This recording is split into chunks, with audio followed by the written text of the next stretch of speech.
My name is Alina Fairman. I would like to introduce my case study with the child Daniel. Presented in this case study is a summary of my time spent with a student who has reading difficulties as reported by his parents and teachers.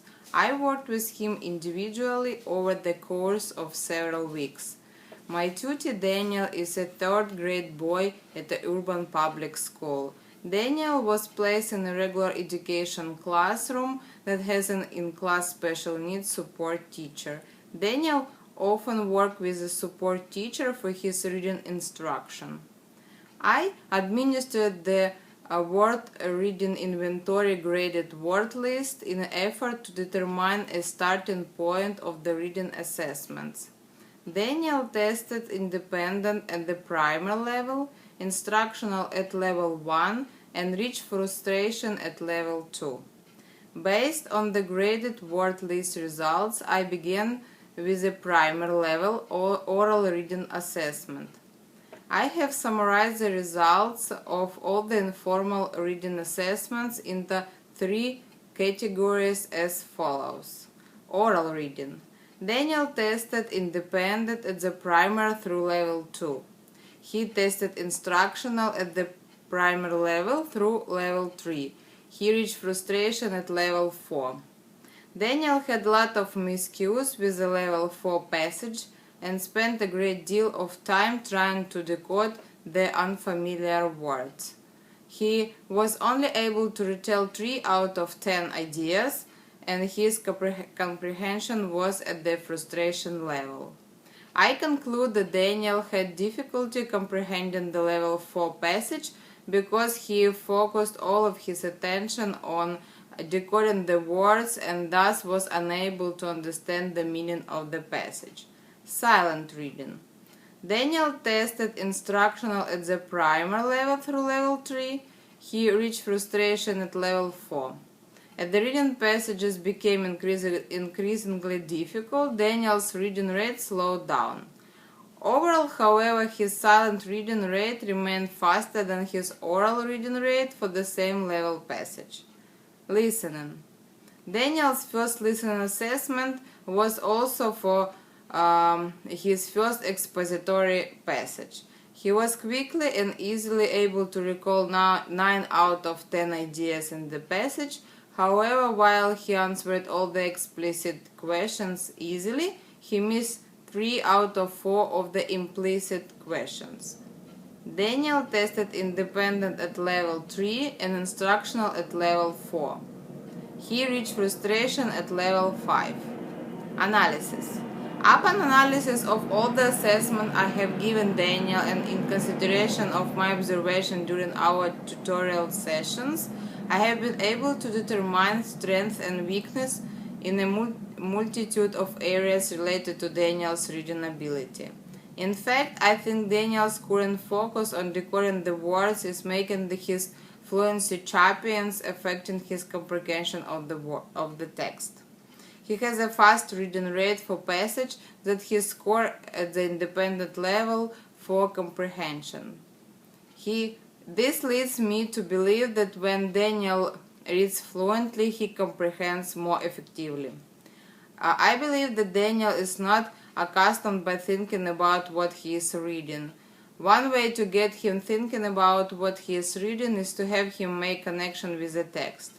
It is important to address the fact that Daniel has trouble with both explicit and implicit comprehension questions. This fact tells us that Daniel has difficulty understanding and remembering information stated directly by the author, and he has trouble using clues in the text to make inferences. I suggest providing a note-taking device for Daniel to use while he is reading independently so that he can record his thoughts and important information from the text as he is reading. My action plan includes teaching the student Daniel multiple strategies to use when reading text. I gathered baseline data prior to teaching Daniel reading strategies. I taught reading strategies and then modeled the strategy through Think Aloud, Read Alouds, and Graphic Organizer. I taught vocabulary that was necessary for passage comprehension. During the first week of my lesson plan, I taught 4 reading strategies that Daniel could use to help him comprehend more in his reading. Rereading, use of graphic organizers, previewing vocabulary, and reading process are important to comprehension. For example, what a child should do when he encounters a new word in his reading that causes him confusion.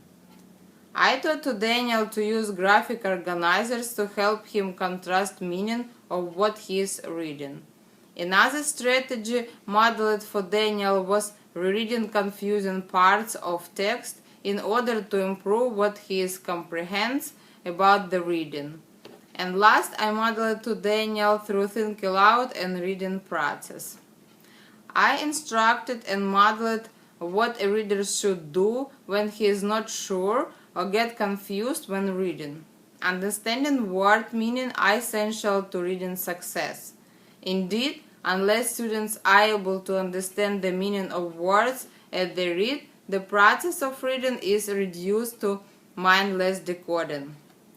Vocabulary can be learned incidentally in the context of storybook reading or in listening on other reads. Learning words before reading a text is also helpful. Most vocabulary is learned indirectly, but some vocabulary must be taught directly. As part of my plan, Daniel looked at specific vocabulary words and how they were used in context. During the first week, Daniel filled out a graphic organizer. He includes information on the organizer such as dictionary definition of the word, what passage the vocabulary word were located within the text he would be reading later, and he also had to write down the sentence which used the particular vocabulary word. He had this to do before he could read the story. My goal is to build his vocabulary and background prior to the reading of the text. I concluded from my research journal that Daniel had come to enjoy reading more as he understood that it is okay not to be able to understand everything you read. My journal notes indicated that Daniel likes to read books that interest him and not stories he is told to read for a grade. My research journal indicated that I kept the focus on helping Daniel understand more of what he reads because I recorded instances when he was using some sort of reading strategy. In conclusion of the entire action research professional development, I realized, and the literature backs it, that reading comprehension is a complex process and children need to know what to do when they encounter text they don't understand. Thank you very much.